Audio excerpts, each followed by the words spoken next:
Hello everyone. आज हम लोग एक नया टॉपिक शुरू करेंगे, स्ट्रक्चर इन सी। तो हम लोग देखेंगे कि बेसिकली स्ट्रक्चर क्या होता है सी लैंग्वेज में। तो what is basically structure in C. तो अब तक हम लोगों ने बहुत तरह का डेटा टाइप यूज़ किया था, जैसे कि int, char, double, float, short int, long int, unsigned int. अब हम लोग क्या करेंगे, एक नया डेटा टाइप पढ़ेंगे, ठीक है। और ये बेसिकली क्या है, ये डेटा टाइप यूजर या प्रोग्रामर जिसको बोलते हैं, जो प्रोग्राम राइट कर रहा है वो डिफाइन कर सकता है, ठीक है। तो अब यहां से हम स्ट्रक्चर का यूज करके एक हम नया डेटा टाइप डिफाइन कर सकते हैं एज पर रिक्वायरमेंट, ठीक है। तो बेसिकली स्ट्रक्चर क्या है, एक यूजर डिफाइंड डेटा टाइप है सी लैंग्वेज में, ठीक है। यूजर डिफाइन का मतलब कि यूजर क्या करेगा, यूजर मतलब प्रोग्रामर जो प्रोग्राम को राइट कर रहा है वो अपने नीड के हिसाब से नया डेटा टाइप क्रिएट कर सकता है, ठीक है। जरूरी नहीं है कि हम बिल्ट इन डेटा टाइप का यूज करें, हम अपना हिसाब से, अपने प्रोग्राम के हिसाब से, अपने रिक्वायरमेंट के हिसाब से नया डेटा टाइप हम क्रिएट कर सकते हैं, ठीक है। तो वो जो डेटा टाइप है वो क्या होगा, यूजर या प्रोग्रामर ने क्रिएट किया है, तो उस तरह का जो डेटा टाइप होता है उसको हम स्ट्रक्चर बोलते हैं, ठीक है। तो स्ट्रक्चर बेसिकली क्या करता है, डेटा टाइप क्रिएट करने का एक तरीका है सी लैंग्वेज में, और user defined data type create करने का तरीका है, ठीक है। तो इसमें हम क्या करते हैं कि एक तरह के जो रिलेटेड डेटा आइटम्स होते हैं, ठीक है, उनको कंबाइन करके हम नया डेटा टाइप बनाते हैं, ठीक है। So group of item possibly of different data types को हम क्या करते हैं, कंबाइन करके एज ए सिंगल यूनिट हम क्रिएट करते हैं, जिसको हम बोलते हैं एक नया डेटा टाइप, ठीक है। तो इसको आगे हम लोग एग्जांपल से समझते हैं। जैसे कि मान लीजिए कि स्ट्रक्चर हम क्यों यूज करते हैं, क्यों हम user defined data type create कर रहे हैं। तो कभी कभी होता है कि हमारे पास एक पार्टिकुलर जो इंफॉर्मेशन जो होता है उसके कई पार्ट्स होते हैं, ठीक है। और वो सारे इंफॉर्मेशन जो होते हैं, वो जो पार्ट्स होते हैं बेसिकली लॉजिकली रिलेटेड होते हैं, ठीक है। तो उस तरह से जो रिलेटेड डेटा आइटम है उनको हम एक्सेस करने के लिए, मैनिपुलेट करने के लिए एज ए सिंगल यूनिट और एज ए यूनिट हम क्या करते हैं, स्ट्रक्चर को डिफाइन करते हैं, ठीक है। तो इसमें जैसे कि एग्जांपल है कि मान लीजिए कि एक स्टूडेंट है, तो स्टूडेंट से रिलेटेड बहुत सारे इंफॉर्मेशन होते हैं, जैसे स्टूडेंट का नेम, रोल नंबर और मार्क्स। तो हम ये तीनों को मिला के एक नया डेटा टाइप क्रिएट कर सकते हैं, स्टूडेंट डेटा टाइप, ठीक है। तो इसमें क्या होगा, स्टूडेंट का नेम होगा, रोल नंबर होगा और मार्क्स होगा। तो ये तीन इंफॉर्मेशन क्या है, बेसिकली ये तीन इंफॉर्मेशन का यूज करके हम एक नया डेटा टाइप क्रिएट करेंगे, ठीक है। उसी तरह से कॉम्प्लेक्स नंबर होता है। तो कॉम्प्लेक्स नंबर में आपको मालूम होगा दो पार्ट होते हैं, रियल पार्ट, इमेजिनरी पार्ट, ठीक है। तो हर कॉम्प्लेक्स नंबर का एक रियल पार्ट होता है, इमेजिनरी पार्ट होता है, ठीक है। तो हम क्या करेंगे कि एक डेटा टाइप क्रिएट कर सकते हैं कॉम्प्लेक्स, जिसमें क्या होगा, दो चीजें होंगी, दो पार्ट होंगे, एक होगा रियल पार्ट, दूसरा होगा इमेजिनरी पार्ट, ठीक है। इसको कॉम्प्लेक्स पार्ट बोले या इमेजिनरी पार्ट भी बोलते हैं हम इसको, ठीक है। तो इस तरह से देख रहे हैं कि हम एक पार्टिकुलर वे में जो लॉजिकली रिलेटेड डेटा आइटम्स हैं उनको हैंडल करने के लिए हम स्ट्रक्चर क्रिएट करते हैं, ठीक है।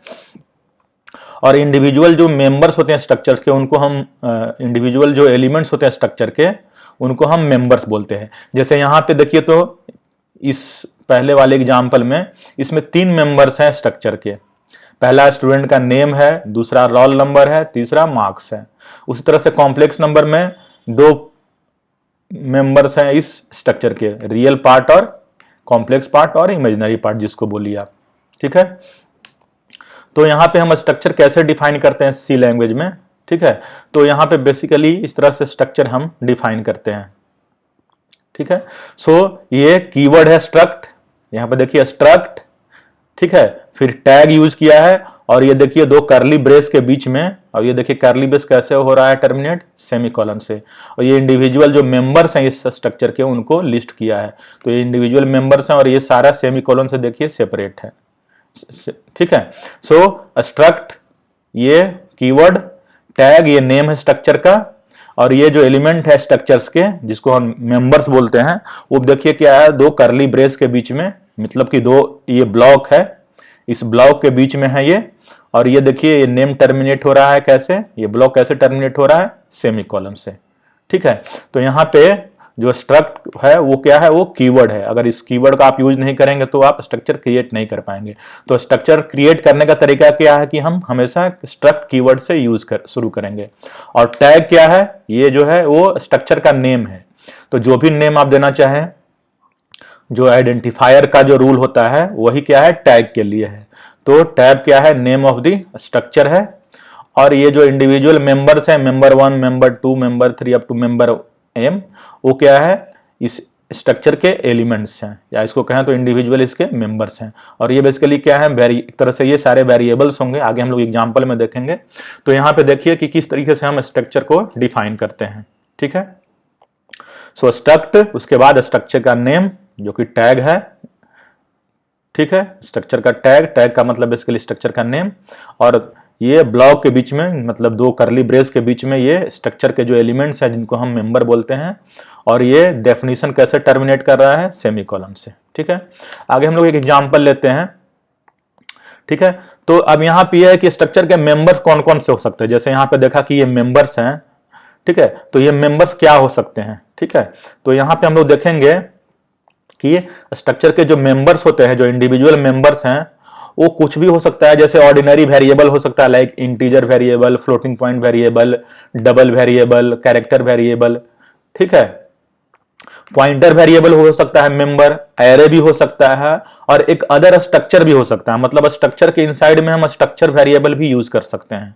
ठीक है, मतलब एक स्ट्रक्चर को डिफाइन कर रहे हैं, उसमें हम अनदर स्ट्रक्चर भी हम यूज कर सकते हैं। इसको हम बोलते हैं नेस्टिंग ऑफ स्ट्रक्चर, जो कि आगे हम लोग डिस्कस करेंगे। ठीक है, तो ऑर्डिनरी वेरिएबल मतलब जो भी ऑर्डिनरी वेरिएबल, जैसे आप जानते हैं built in variable like character, integer, double, float. और पॉइंटर, जैसा कि हम लोगों ने डिस्कस किया है, पॉइंटर वेरिएबल भी हो सकता है, एरे हो सकता है, डिफरेंट टाइप के एरे, स्ट्रिंग्स। ठीक है, और अदर स्ट्रक्चर भी हो सकते हैं। ठीक है, अब यहाँ पे कि स्ट्रक्चर के जो मेंबर्स होते हैं उनका नेम क्या होना चाहिए, वो अलग होना चाहिए। ऐसा नहीं कि दो मेंबर्स हैं उनका नेम सेम है, ऐसा नहीं हो सकता। दो मेंबर का जो स्ट्रक्चर के जो मेंबर्स हैं उनका नेम डिस्टिंक्ट होना चाहिए। आइडेंटिकल नेम अलाउड नहीं है स्ट्रक्चर में। ठीक है, सो कोई भी स्ट्रक्चर अगर आप डिफाइन कर रहे हैं तो ये इंश्योर कर लीजिए कि उसमें जो एलिमेंट्स हैं स्ट्रक्चर के, या जो मेंबर्स है स्ट्रक्चर के, उनका नेम क्या होगा, यूनिक होगा। दो नेम कभी भी सेम नहीं हो सकता है। ठीक है, अगर हाँ, अब ये हो सकता है कि स्ट्रक्चर में जो नेम डिफाइंड या जो वेरिएबल्स जो एलिमेंट्स हैं उनका नेम कोई बाहर का जो वेरिएबल है स्ट्रक्चर के बाहर का, उससे मैच कर सकता है, उसमें कोई प्रॉब्लम नहीं है। ठीक है, सो मेंबर का जो नेम होगा can be same as the name of the variable defined outside the structure. मतलब स्ट्रक्चर के आउटसाइड कोई भी अगर वेरिएबल है, ठीक है, उसका नेम और स्ट्रक्चर के इनसाइड में कोई मेंबर है, उनका नेम सेम हो सकता है, इसमें कोई प्रॉब्लम नहीं है। लेकिन विद इन द स्ट्रक्चर क्या होना चाहिए, नेम, मेंबर का नेम डिफरेंट होना चाहिए। ठीक है, आइडेंटिकल नहीं होने चाहिए मेंबर्स के नेम स्ट्रक्चर में। उसके बाद क्या करते हैं, जैसे अगर आपने स्ट्रक्चर डिफाइन कर दिया तो बेसिकली स्ट्रक्चर क्या है, डेटा टाइप है। ठीक है, तो जब तक आप इस डेटा टाइप का वेरिएबल नहीं बनाएंगे तब तक आप उस स्ट्रक्चर को एक्सेस नहीं कर सकते हैं। ठीक है, क्योंकि डेटा टाइप, जैसे इंट क्या है, डेटा टाइप है, फ्लोट डेटा टाइप है।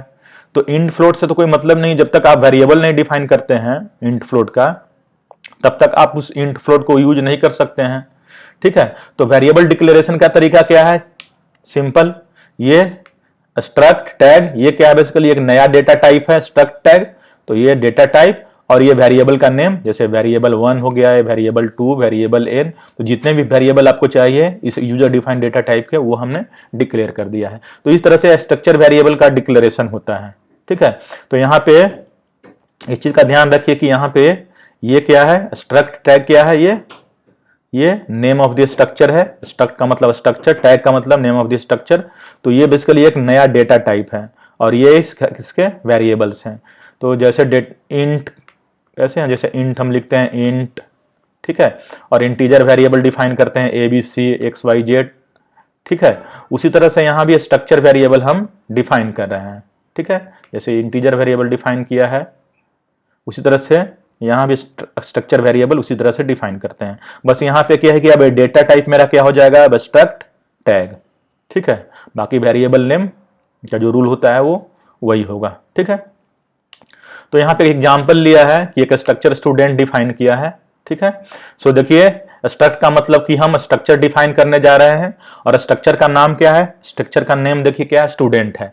और ये देखिए स्ट्रक्चर के जो एलिमेंट्स है, मेंबर हो क्या है, ये पहला क्या है, कैरेक्टर है, ये 30 का एलिमेंट का, ठीक है, 30 कैरेक्टर का ये एरे है, कैरेक्टर एरे, ठीक है, ये कैरेक्टर एरे बेसिकली, ठीक है, 30 कैरेक्टर्स का कैरेक्टर एरे है मतलब। और फिर क्या है, ये रोल नंबर है दूसरा मेंबर जो कि इंटीजर है। तीसरा देखिए क्या है, टोटल मार्क्स है जो कि इंटीजर है। और ये है डेट ऑफ बर्थ जो कि 10 कैरेक्टर्स का है, एरे है, ठीक है। तो यहाँ पे बेसिकली इस जो स्ट्रक्चर स्टूडेंट है एक नया डेटा टाइप बनाया है, ये स्ट्रक्ट स्टूडेंट, ठीक है। तो इस डेटा टाइप में देखिए तो क्या क्या कौन कौन से एलिमेंट है, कौन कौन से मेंबर हैं। तो पहला मेंबर जो है कैरेक्टर एरे है, नेम जो कि जिसमें 30 कैरेक्टर आ सकते हैं। दूसरा क्या है, एक इंटीजर वेरिएबल है रोल नंबर, जो स्टूडेंट के रोल नंबर को स्टोर करेगा, ये स्टूडेंट के नेम को स्टोर करेगा। पहला वेरिएबल नेम जो कि कैरेक्टर एरे है, दूसरा वेरिएबल रोल नंबर क्या करेगा, स्टूडेंट के रोल नंबर को स्टोर करेगा। तीसरा वेरिएबल जो कि इंटीजर वेरिएबल है, स्टूडेंट के मार्क्स को स्टोर करेगा, जैसे 100 में कितना मार्क्स मिला स्टूडेंट को, ठीक है, सो आउट ऑफ 100 ये कितना ऑब्टेन किया ये। और एक कैरेक्टर वेरिएबल जो कि बेसिकली कैरेक्टर एरे है, वो स्टूडेंट का डेट ऑफ बर्थ कि वो किस डे को, किस मंथ में, किस ईयर में स्टूडेंट का जन्म हुआ था, ये इसको स्टोर करेगा, ठीक है। तो इस तरह से देखिए कैसे स्ट्रक्चर को डिफाइन किया है। तो बेसिकली क्या है, ये स्ट्रक्चर डेफिनेशन है, ये मतलब कि हमने एक नया डेटा टाइप जो कि ये क्या है, यूजर डिफाइंड डेटा टाइप है, ठीक है।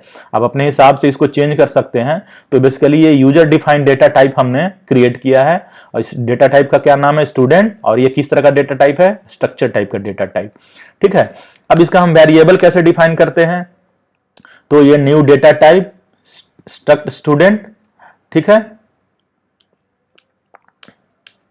और ये देखिए वेरिएबल्स हैं, पहला वेरिएबल a1 है, दूसरा वेरिएबल a2 है, तीसरा वेरिएबल a3 है, ठीक है।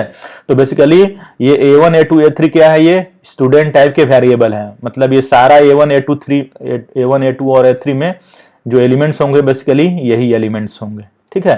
तो इस तरीके से हम स्ट्रक्चर डिफाइन करते हैं पहला, और उसके बाद हम स्ट्रक्चर के वेरिएबल डिफाइन करते हैं, ठीक है। तो यहाँ पे स्ट्रक्ट स्टूडेंट बेसिकली क्या है, एक नया डेटा टाइप है। जैसे इंट होता है, कैर होता है, उसी तरह से ये भी क्या है, एक डेटा टाइप है। बस डिफरेंस यही है कि ये डेटा टाइप हमने खुद डिफाइन किया है, एज ए यूजर या एज ए प्रोग्रामर हमने डिफाइन किया है। और ये क्या है, वेरिएबल्स हैं, ठीक है। तो ये वेरिएबल्स को क्या होगा, मेमोरी में स्पेस एलोकेट होगा। जब तक आप वेरिएबल क्रिएट नहीं करेंगे इस स्ट्रक्चर टाइप का, स्टूडेंट टाइप का, तब तक क्या होगा, उसको मेमोरी में स्पेस नहीं मिलेगा, ठीक है। तो मेमोरी एलोकेशन क्या होता है कि जब भी, जैसे अगर आपने केवल डेटा टाइप बनाया स्ट्रक्ट स्टूडेंट, तो उसको मेमोरी एलोकेट नहीं होगा, क्योंकि ये सिंपली क्या है, ये डेटा टाइप है, ठीक है। मेमोरी एलोकेट करने के लिए हमको क्या करना पड़ेगा, हमको वेरिएबल डिफाइन करना पड़ेगा स्ट्रक्ट स्टूडेंट का। मतलब इस ये जो स्ट्रक्चर जो है, ये जो स्ट्रक्चर आपने क्रिएट किया है या जो डिफाइन किया है, उसका हम वेरिएबल बनाएंगे, तभी मुझे मेमोरी में स्पेस एलोकेट होगा। तो यहाँ पे देखिए कि अगर इस तरह का अगर स्ट्रक्चर टाइप का वेरिएबल अगर आप एलोकेट करेंगे, वेरिएबल अगर आप डिफाइन करेंगे, ठीक है, स्ट्रक्चर टाइप का, ये स्ट्रक्ट स्टूडेंट का वेरिएबल अगर आप डिफाइन करेंगे, तो देखिए कि इस तरह से मेमोरी एलोकेट होगा कि पहले नेम होगा, ये क्या होगा, ये एरे हो जाएगा 30 कैरेक्टर्स का, ठीक है। फिर ये रोल नंबर है जो कि इंटीजर होगा, ये टोटल मार्क्स है वो भी क्या है, इंटीजर है। और ये डेट ऑफ बर्थ क्या है, वो कैरेक्टर है, कैरेक्टर एरे है 10 कैरेक्टर का। तो ये कैरेक्टर एरे है 10 कैरेक्टर का कैरेक्टर एरे, और ये इंटीजर है, ये इंटीजर है, और ये 30 का कैरेक्टर एरे है। तो इस तरीके से बेसिकली ये मेमोरी एलोकेट होगा अगर आप इसका वेरिएबल डिक्लेयर करते हैं तो, ठीक है। तो यहाँ पे जैसे एग्जांपल है कि ये तीन जो वेरिएबल हम लोगों ने डिक्लेयर किया था, a1 a2 a3 structure type का। तो स्टूडेंट टाइप का जो वेरिएबल डिक्लेयर किया था वो पहला क्या था, a1 था, दूसरा वेरिएबल a2 था, तीसरा वेरिएबल a3 था। तो ये तीनों को इस तरीके से मेमोरी एलोकेट होगा। पहला वेरिएबल में भी क्या होगा, नेम होगा जो कि 30 कैरेक्टर का कैरेक्टर एरे होगा, दूसरा इंटीजर होगा जो कि रोल नंबर है, तीसरा क्या होगा, टोटल मार्क्स, वो भी इंटीजर होगा, और ये डेट ऑफ बर्थ 10 कैरेक्टर का कैरेक्टर एरे होगा। a2 के लिए भी इसी तरह से स्पेस एलोकेट होगा, और a3 को भी इसी तरह से स्पेस एलोकेट होगा। तो ये तीनों को सेपरेटली इस तरह से मेमोरी एलोकेट होगा, ठीक है, तो देख रहे हैं आप कि कैसे हम स्ट्रक्चर डिफाइन करते हैं, और स्ट्रक्चर डिफाइन करने के बाद क्या करते हैं, उस स्ट्रक्चर का वेरिएबल डिक्लेयर करते हैं, और जब वेरिएबल डिक्लेयर करते हैं तभी उस स्ट्रक्चर वेरिएबल को मेमोरी में स्पेस एलोकेट होता है, और इस तरीके से ये स्पेस एलोकेट होगा। ठीक है, तो सारे वेरिएबल को देखिए तो ये किस तरह के स्पेस एलोकेट हो रहे हैं। पहले 30 कैरेक्टर का एरे एलोकेट हो रहा है, फिर एक इंटीजर वेरिएबल एलोकेट हो रहा है, फिर एक और अनदर इंटीजर वेरिएबल एलोकेट हो रहा है, और फिर ये 10 कैरेक्टर का कैरेक्टर एरे एलोकेट हो रहा है। अब हम देखेंगे कैसे हम स्ट्रक्चर को एक्सेस करते हैं और मॉडिफाई कर सकते हैं। तो स्ट्रक्चर के जो मेंबर्स होते हैं, जैसे कि जितने भी, जैसे कि पिछले एग्जांपल में देखा था कि 4 मेंबर्स हैं, नेम है, रोल नंबर है, टोटल मार्क्स है और डेट ऑफ बर्थ है। तो ये सारे मेंबर को हम एक्सेस एक साथ नहीं कर सकते, इनको इंडिविजुअली हमको एक्सेस करना होगा, तो इनको सेपरेटली एक्सेस करते हैं। ठीक है, सो अगर 4 मेंबर्स हैं किसी स्ट्रक्चर में, तो 4 मेंबर्स को सेपरेटली हम एक्सेस करते हैं, या कहें तो इंडिविजुअली हम एक्सेस करते हैं। एक साथ कोई तरीका नहीं है कि हम स्ट्रक्चर के जो मेंबर्स हैं उनको एक साथ एक्सेस कर रहे हैं और मॉडिफाई करें। ठीक है, और एक्सेस करने का तरीका क्या है कि हम डॉट ऑपरेटर यूज करते हैं। ठीक है, सो वेरिएबल का जो नेम होता है, स्ट्रक्चर वेरिएबल का नेम, ठीक है, उसमें हम डॉट ऑपरेटर का यूज करके हम स्ट्रक्चर के जो मेंबर्स हैं उनको हम एक्सेस कर सकते हैं। ठीक है, तो डॉट ऑपरेटर सबसे इंपॉर्टेंट जो चीज है वो है डॉट ऑपरेटर, डॉट, उसका यूज करके हम स्ट्रक्चर के मेंबर को एक्सेस करते हैं। ठीक है, तो यहाँ पे एग्जांपल है कि स्ट्रक्चर का वेरिएबल जो होगा, स्ट्रक्चर वेरिएबल का नेम, उसके बाद डॉट ऑपरेटर, और उसके बाद जिस मेंबर को एक्सेस करना है, ठीक है, उसका नेम लिख दिया। ठीक है, तो इस तरीके से हम स्ट्रक्चर को एक्सेस करते हैं। ठीक है, तो यहाँ पे वेरिएबल नेम क्या है, वेरिएबल नेम है स्ट्रक्चर टाइप का जो वेरिएबल डिक्लेयर किया है उसका नेम है, और ये मेंबर नेम क्या है, उस स्ट्रक्चर का जो एलिमेंट है या जो मेंबर है उसका नेम है। ठीक है, तो यहाँ पे एग्जांपल लिया है कि देखिए A1 डॉट नेम का मतलब क्या हुआ है, एक जो स्ट्रक्चर वेरिएबल बनाया था A1, ठीक है, तो A1 वेरिएबल का जो A1 जो स्ट्रक्चर है उसका जो नेम है, उसका जो नेम वेरिएबल है, नेम एलिमेंट है, उसको एक्सेस करने के लिए हम A1 डॉट नेम यूज करेंगे। उसी तरह से जो स्ट्रक्चर वेरिएबल A2 है उसमें जो नेम है स्टूडेंट का, उसको कैसे एक्सेस करेंगे, तो A2 डॉट नेम से। ठीक है, उसी तरह से स्ट्रक्चर वेरिएबल A1 में जो स्टूडेंट का रोल नंबर, उसको कैसे एक्सेस करेंगे, तो A1 डॉट रोल नंबर। ठीक है, उसी तरह से जो स्ट्रक्चर वेरिएबल A3 है उसमें स्टूडेंट का डेट ऑफ बर्थ कैसे एक्सेस करेंगे, A3 डॉट DOB। तो सिंपल सा जो रूल है, बहुत सिंपल सा ये है एक्सेस करने का तरीका, कि जिस स्ट्रक्चर वेरिएबल को एक्सेस करना है उसका नेम, उसके बाद डॉट ऑपरेटर, उसके बाद उस वेरिएबल में जिस एलिमेंट को या जिस मेंबर को एक्सेस करना है उसको यहां पे डॉट के बाद लिखेंगे। ठीक है, तो इस तरीके से हम स्ट्रक्चर के मेंबर को एक्सेस करते हैं। ठीक है, तो यहां पे एक एग्जांपल हम लोग देखेंगे। ठीक है, तो अभी हम लोग क्या करेंगे कि कॉम्प्लेक्स नंबर को ऐड करेंगे। कॉम्प्लेक्स नंबर आपने पढ़ा होगा कि कॉम्प्लेक्स नंबर का 2 पार्ट होता है, एक रियल पार्ट होता है और एक इमेजिनरी पार्ट होता है। ठीक है, कॉम्प्लेक्स नंबर में क्या होता है, एक रियल पार्ट होता है जैसे, और एक इमेजिनरी पार्ट होता है, जैसे कि एक्स और वाई कोऑर्डिनेट होते हैं, उसी तरह से देखिए रियल पार्ट, इमेजिनरी पार्ट। जैसे यहाँ पे एग्जांपल है कैसे हम कॉम्प्लेक्स नंबर को रिप्रेजेंट करते हैं, जैसे 2 + 5i, तो ये बेसिकली क्या है, देखिए प्लस के जो लेफ्ट में है वो क्या है, इसका रियल पार्ट है। ठीक है, और प्लस के बाद देखिए क्या है, ये इमेजिनरी पार्ट है। ठीक है, तो इमेजिनरी पार्ट है इसलिए इस पे यहाँ पे आई का मतलब हुआ कि ये इमेजिनरी पार्ट है। तो 2 + 5i का मतलब कि एक कॉम्प्लेक्स नंबर है, मान लीजिए कि ये कॉम्प्लेक्स नंबर C1 है, तो इसका रियल पार्ट कितना है, ये 2 है। ठीक है, और इमेजिनरी पार्ट कितना है, 5 है, और इमेजिनरी पार्ट के साथ आई लगाया है। आई का मतलब कि ये जो 5 पार्ट है वो उसका इमेजिनरी पार्ट है। उसी तरह से दूसरा कॉम्प्लेक्स नंबर क्या है, 4 + 3i, तो इसका रियल पार्ट क्या है, 4 है। ठीक है, और इसका इमेजिनरी पार्ट क्या है, 3 है। ठीक है, तो 3 के साथ आई यूज किया है।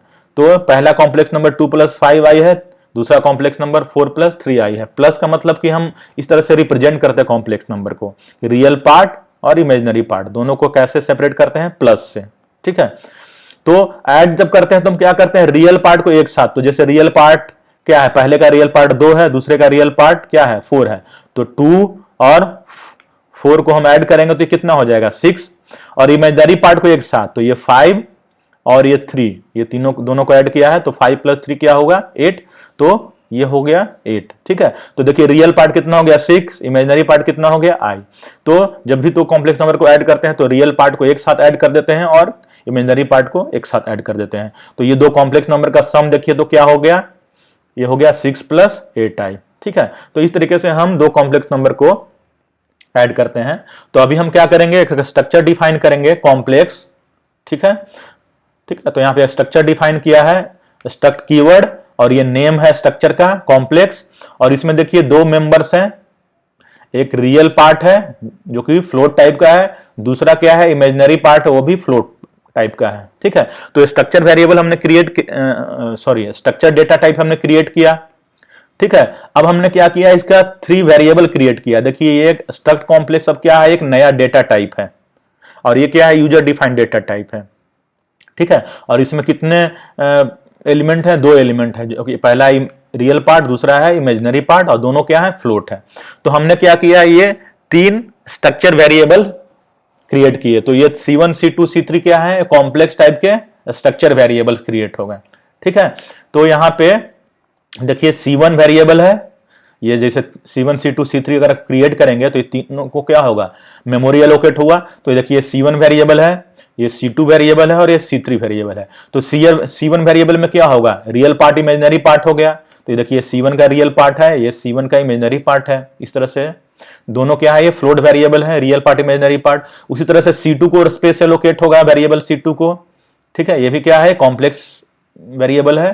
ठीक है, तो इसका रियल पार्ट होगा और इसका इमेजिनरी पार्ट होगा। और एक तीसरा वेरिएबल क्रिएट किया है C3, वो भी कॉम्प्लेक्स है।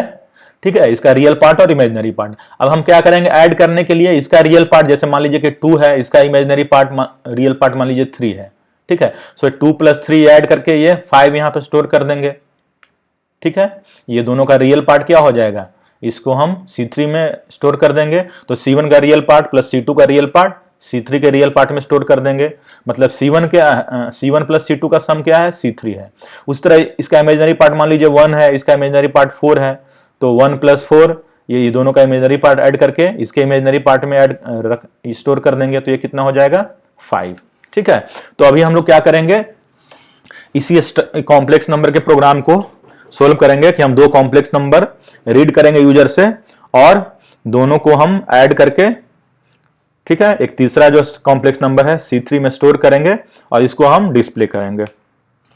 तो यहां पे देखिए ये प्रोग्राम है कि पहले हम लोगों ने क्या किया है, एक स्ट्रक्चर डिफाइन किया है स्ट्रक्ट कॉम्प्लेक्स। ठीक है, इसके 2 पार्ट हैं, रियल पार्ट और इमेजिनरी पार्ट। तो इसमें 2 एलिमेंट है, पहला एलिमेंट फ्लोट है और इसका नेम क्या है, रियल है। दूसरा एलिमेंट क्या है, वो भी फ्लोट है, इसका नेम क्या है, इमेजिनरी है। तो ये एलिमेंट रियल है और इमेजिनरी है। ठीक है, तो बेसिकली क्या है, ये स्ट्रक्चर का डेफिनेशन है, ये स्ट्रक्चर हमने डिफाइन किया है। और ये देखिए स्ट्रक्चर हमने मेन से बाहर डिफाइन किया है। ठीक है, तो बेसिकली ये ग्लोबल स्ट्रक्चर हो गया। जब भी हम स्ट्रक्चर डिफाइन करेंगे तो ये जनरली हम मेन से बाहर डिफाइन करेंगे। ठीक है, अब यहां पे देखिए कि हमने क्या किया है, 3 वेरिएबल क्रिएट किया है स्ट्रक्चर टाइप का XYZ। ठीक है, तो यहां पे वेरिएबल डिक्लेरेशन हुआ है। तो अब हमारे पास क्या हो गए, 3 वेरिएबल हो गए X, Y और Z। ठीक है, और सब में क्या है, देखिए रियल पार्ट है और इमेजिनरी पार्ट है। ठीक है, उसी तरह से Y का भी रियल पार्ट है, Y का भी इमेजिनरी पार्ट है, Z का भी रियल पार्ट है, Z का भी इमेजिनरी पार्ट है। ठीक है, तो हमने क्या किया कि पहले ये जो पहला कॉम्प्लेक्स नंबर है X, उसको रीड किया है। तो देखिए कैसे रीड किया है, इसका रियल पार्ट कितना हो जाएगा, X डॉट रियल। पहला जो कॉम्प्लेक्स नंबर है उसका रियल पार्ट कितना होगा, X डॉट रियल, और इसका इमेजिनरी पार्ट कितना हो जाएगा, X डॉट इमेजिनरी। कैसे हम एक्सेस करते हैं वेरिएबल को, ये हम लोगों ने डिस्कस किया था कि डॉट ऑपरेटर का यूज करते हैं। ठीक है, तो वेरिएबल X का जो रियल पार्ट है उसको कैसे एक्सेस करेंगे, X डॉट रियल से डॉट ऑपरेटर का यूज करके। वेरिएबल X का जो इमेजिनरी पार्ट है उसको कैसे एक्सेस करेंगे, X डॉट इमेजिनरी से। और दोनों फ्लोट वेरिएबल्स हैं ये, तो हम क्या करेंगे, रीड करने के लिए एम्परसेंड का यूज करेंगे। ठीक है, चूंकि ये फ्लोट है तो फ्लोट कैसे रीड करते हैं, एम्परसेंड लगाते हैं। तो ampersand X dot real ampersand X dot imaginary. तो देखिए यहां पे पहले क्या किया, जो पहला कॉम्प्लेक्स नंबर है X उसको रीड किया, कैसे, इसका रियल पार्ट रीड कर लिया और इसका इमेजिनरी पार्ट रीड कर लिया। ठीक है, यहाँ पे सेकंड होगा, ये गलत से लिख दिया है। फिर हमने क्या किया, सेकंड कॉम्प्लेक्स नंबर जो है y उसको रीड किया। तो देखिए इसको कैसे रीड किया, x dot real sorry y dot real और y डॉट इमेजिनरी, ये एम्परसेंड लगा के, ठीक है। सो y जो कॉम्प्लेक्स नंबर उसका रियल पार्ट कितना हो जाएगा, y डॉट रियल, तो इस पे एम्परसेंड लगा दिया रीड करने के लिए। स्कैनएप का यूज कर रहे हैं हम, तो एड्रेस हम स्कैनएप में यूज करते हैं, तो y डॉट रियल और y डॉट इमेजिनरी, तो ये देखिए दोनों का real part imaginary part read कर लिया। अब देखिए हमने क्या किया है, ये सॉरी यहाँ पे रियल होगा, गड़बड़ लिख दिया है। तो ये दोनों का जो सम हमने कहां स्टोर किया है, जेड वेरिएबल में, ठीक है। तो जेड का रियल पार्ट क्या हो जाएगा, एक्स का रियल पार्ट प्लस वाई का रियल पार्ट।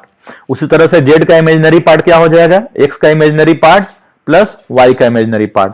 तो जेड का रियल पार्ट कितना होगा, z dot r e equal to x का रियल पार्ट कितना होगा, एक्स वेरिएबल एक्स डॉट इसका रियल पार्ट आर ई, और वाई का रियल पार्ट क्या होगा, वाई डॉट आर ई। उसी तरह से जेड का इमेजिनरी कितना होगा, z dot i m g, और ये क्या हो जाएगा, एक्स का imaginary x dot imaginary plus y का इमेजिनरी वाई डॉट इमेजिनरी, ठीक है। अब ये क्या किया है, इनको जो सम कहां पे है, जेड में स्टोर है, तो इसको हमने प्रिंट कर दिया है।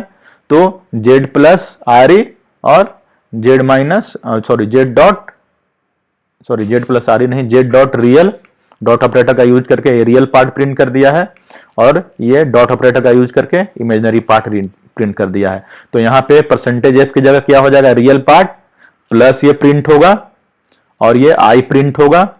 ये आई यहाँ पे इसको लिखने की जरूरत इस तरह से नहीं है, ठीक है। परसेंटेज एफ की जगह पे क्या हो जाएगा, ये रियल पार्ट रिप्लेस हो जाएगा यहाँ पे, तो परसेंटेज एफ की जगह पे रियल पार्ट प्रिंट हो जाएगा। उसके बाद ये प्लस आई प्रिंट करेगा, प्लस आई का मतलब कि उसके बाद हम इमेजिनरी पार्ट प्रिंट करने जा रहे हैं, और यहाँ पे परसेंटेज एफ की जगह पे ये इमेजिनरी पार्ट प्रिंट हो जाएगा, ठीक है। तो इसी एग्जाम्पल को हम लोग एक बार रन करा कर देखते हैं। ये रीडिंग किया है और ये एक्सेस किया स्ट्रक्चर को, ठीक है। तो यहाँ पे इसी प्रोग्राम को रन कराया है, तो देखिए यहाँ पे ये डेटा टाइप, यहाँ पे हम लोगों ने इंटीजर ले लिया है, पहले क्लास में फ्लोट लिया था, यहाँ पे इंटीजर लिया है, ठीक है। तो यहाँ पे ये जो वेरिएबल है कॉम्प्लेक्स स्ट्रक्ट कीवर्ड, और ये complex number variable sorry data type create किया है। तो बेसिकली क्या है, कॉम्प्लेक्स वो स्ट्रक्चर डेटा टाइप है, ठीक है। तो इसका रियल पार्ट इंटीजर है, इमेजिनरी पार्ट भी इंटीजर है, ठीक है। तो यहाँ पे स्ट्रक्चर वेरिएबल हमने डिफाइन किया है, तो ये डेफिनेशन है। अब मेन में देखिए हमने क्या किया है, 3 स्ट्रक्चर वेरिएबल क्रिएट किया है, ठीक है। तो ये स्ट्रक्ट कॉम्प्लेक्स, अब स्ट्रक्ट कॉम्प्लेक्स क्या है, बेसिकली क्या है, एक डेटा टाइप है। तो ये struct complex variable sorry struct complex दो ये स्ट्रक्चर है, उसके 3 वेरिएबल क्रिएट किए हैं, C1 C2 और C3। तो तीनों में क्या होगा, रियल पार्ट और इमेजिनरी पार्ट होगा। तो ये देखिए 3 वेरिएबल हमने क्रिएट किया है, पहला C1, दूसरा C2, तीसरा C3, और तीनों में क्या है, रियल और इमेजिनरी पार्ट है, ठीक है। तो हम C1 का रियल पार्ट और इमेजिनरी पार्ट हम पहले रीड करेंगे। तो C1 का रियल पार्ट कितना होगा, C1 डॉट आर ई, और इसका इमेजिनरी पार्ट कितना होगा, C1 डॉट आई एम जी। तो ये दोनों को रीड कर लिया है, कैसे, एम्परसेंड लगा दिया, क्योंकि दोनों क्या है, इंटीजर है variable, real part imaginary part. तो ampersand C1 dot real ampersand C1 dot imaginary. तो ये देखिए स्कैनएफ का यूज करके परसेंटेज डी, ठीक है, ampersand C1 dot real ampersand C1 dot imaginary read किया। तो मान लीजिए कि यूजर ने जो रियल पार्ट दिया वो 2 दिया C1 का, और इमेजिनरी पार्ट जो दिया वो 5 दिया, ठीक है। तो यूजर ने 2 और 5 इंटर किया, C1 का रियल पार्ट इमेजिनरी पार्ट। फिर हमने क्या किया है, ये फर्स्ट की जगह सेकंड होना चाहिए, सेकंड कॉम्प्लेक्स नंबर। तो सेकंड कॉम्प्लेक्स नंबर हमने यहाँ पे रीड किया, तो सेकंड कॉम्प्लेक्स नंबर का रियल पार्ट कितना हो जाएगा, डॉट ऑपरेटर से C2 डॉट रियल, और इमेजिनरी पार्ट कितना हो जाएगा, C2 डॉट इमेजिनरी। और चूंकि दोनों इंटीजर हैं तो एम्परसेंड लगाकर दोनों को रीड कर लेंगे। तो यहाँ पे C2 dot real plus C2 dot real and C2 dot imaginary को एम्परसेंड लगा के देखिए परसेंटेज डी का यूज करके रीड कर लिया। तो मान लीजिए कि जो C2 है उसमें रियल पार्ट मान लीजिए यूजर ने दिया है 4 और इमेजिनरी पार्ट दिया है 3, ठीक है। तो अब यहाँ पे हम क्या कर रहे हैं, रीड करने के बाद देखिए यहाँ पे हम ऐड कर रहे हैं। तो यहाँ पे कैसे ऐड कर रहे हैं, तो ये दोनों कॉम्प्लेक्स नंबर को ऐड करके जो तीसरा कॉम्प्लेक्स नंबर है C3 उसमें स्टोर कर दिया है, ठीक है।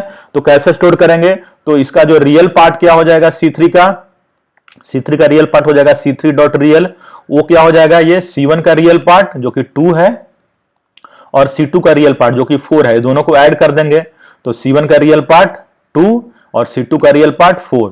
सो 2 + 4 ये कितना हो जाएगा 6। इसको कहां स्टोर कर देंगे, C3 के रियल पार्ट में, तो C3 का रियल पार्ट कितना हो जाएगा, देखिए ये 6 हो गया।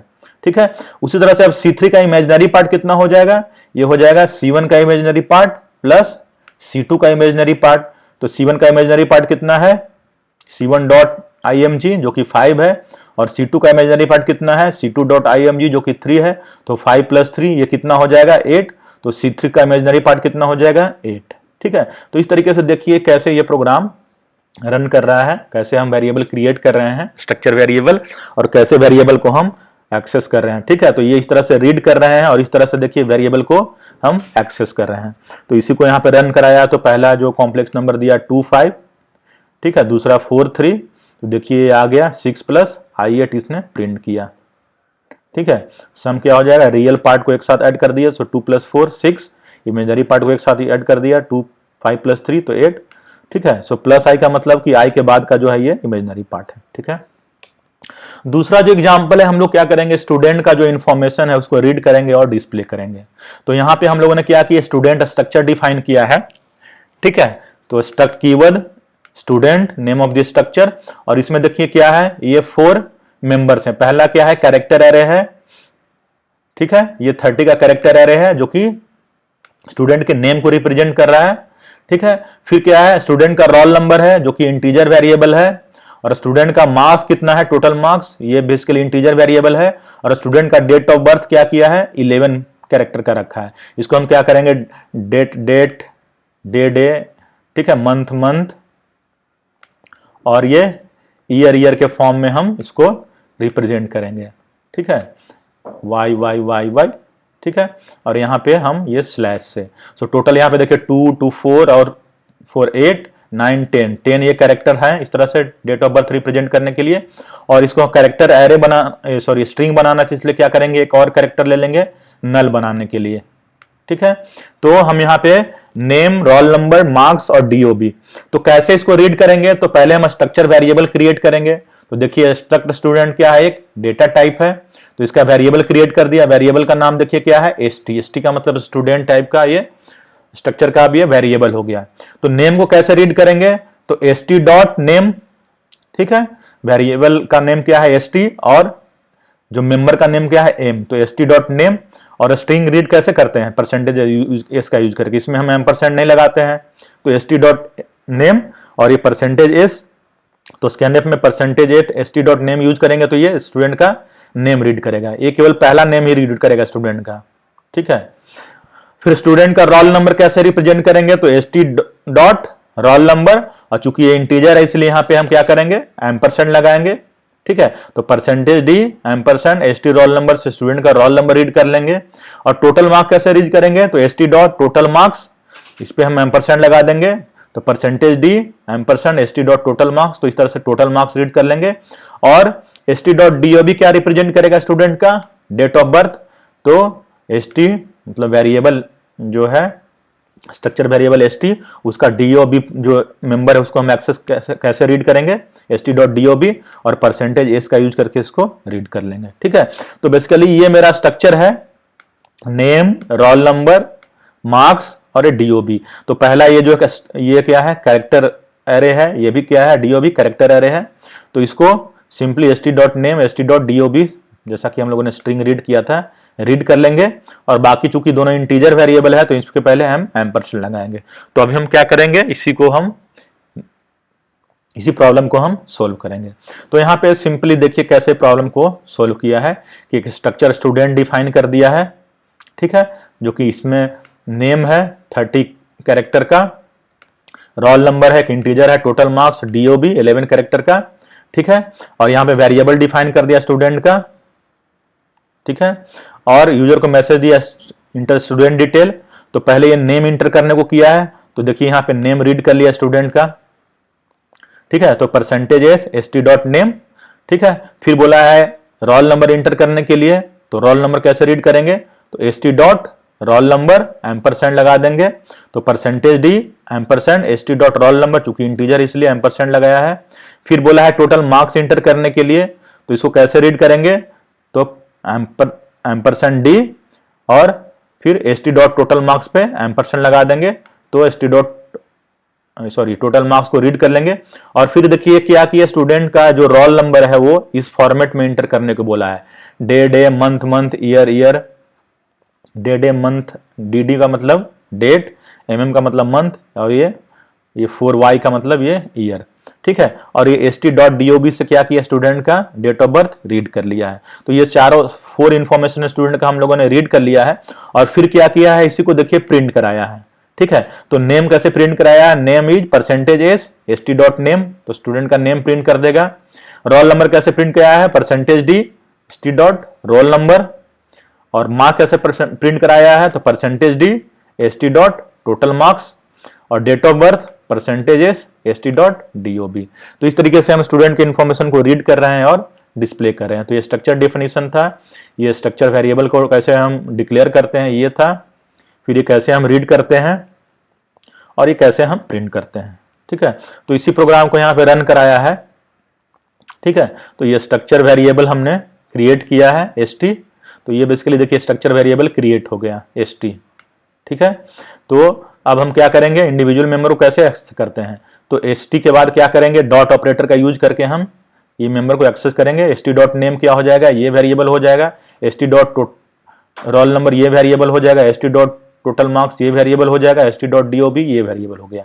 तो देखिए यहाँ पे नेम को रीड किया है, ठीक है, परसेंटेज एस, स्कैनर का यूज करके percentage S ST dot name. फिर रोल नंबर को रीड किया है, percentage D ampersand ST roll number. फिर मार्क्स को रीड किया है, percentage D ampersand ST total marks. और ये DOB को रीड किया है। और फिर सारा इंफॉर्मेशन यहाँ पे हम लोगों ने प्रिंट कराया है, ठीक है। नेम कैसे प्रिंट कराएंगे, तो उसके लिए क्या करेंगे, सिंपली एरे नेम दे देते हैं। तो एरे नेम क्या है, यहाँ पे ST डॉट नेम है। और ये रोल नंबर कितना हो जाएगा, ST dot roll number, marks ST dot total marks, और ये date of birth ST dot DOB। तो यहाँ पे देखिए कैसे ये प्रिंट कराया है। यहाँ पे डिटेल मांगा गया, तो नेम हमने दिया रमेश, ठीक है। तो रमेश कहाँ स्टोर हो जाएगा, इस एरे में नेम में स्टोर हो जाएगा। फिर रोल नंबर दिया 201956, तो रोल नंबर यहाँ स्टोर हो जाएगा इसके रोल नंबर में। फिर ये टोटल मार्क्स कितना है 76 आउट ऑफ 100, तो ये मार्क्स टोटल मार्क्स में स्टोर हो जाएगा। और ये डेट ऑफ बर्थ दिया है, तो बेसिकली ये कैरेक्टर एरे के फॉर्म में इस DOB में स्टोर हो जाएगा। और फिर हमने क्या किया, इसी को डिस्प्ले किया है। तो देखिए नेम इसने रमेश प्रिंट किया है, रोल नंबर कितना है, रोल नंबर इतना जो स्टोर है इसको प्रिंट किया है, मार्क्स इतना है, और ये डेट ऑफ बर्थ, ठीक है। तो आज इतना ही, थैंक यू।